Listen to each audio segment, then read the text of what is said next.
bakristo mwese dusangiye gusenga, abari hafi n'abari kure, nk'uko musanzwe mubizi, guhera kuri wa munsi wa gatatu w'iminyota twaratanguye ca gihe c'ikarema.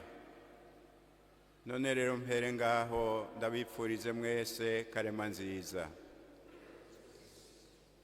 Egome Ekleziya ishima yuko co tubera igihe kiroranye, kandi kugira ngo gishobore kutubera igihe kiroranye, iyo Ekleziya ikazira dutegurira ijambo ry'Imana riduherekeza muri urwo rugendo rwose.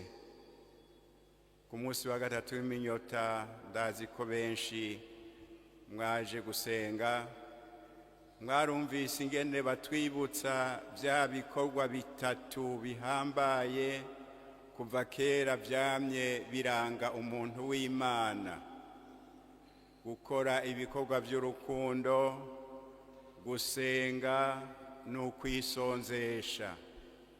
Babitwibutsa kugira ngo twame tuzi yuko ivyo bikorwa bitatu ari byo bituranga nk'abantu b'Imana. Ariko ngira ngo mwaratahuye ko muri iryo jambo ry'Imana bahera gufasha umurushwa, nukuvuga igikorwa c'urukundo. Bisigura rero yuko na vya bindi byose gusenga, dusenga kugira ngo Imana idufashe kubona umworo ugowe, duheze tumwereke urukundo rumwitwararika.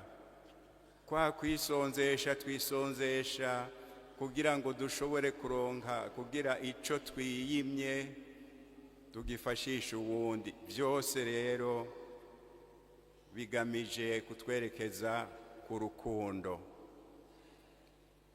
Twosaba Imana rero muri urugendo turimwo kugira ngo dushobore kunywana gose n'Imana, kuko nkuko za kuvyumva mu nkuru nziza y'uyu munsi, utanywanye neza n'Imana shetani iramutsinda, maze ahuko urugendo rumushikana ku buhigwe nyabwo, urugendo rukamushikana mu gaheza. Dusaba Imana ngo idufashe kunywana nayo rwose nkuko Yesu yabigize, gutyo twame dutsinda imitego yose ya shetani.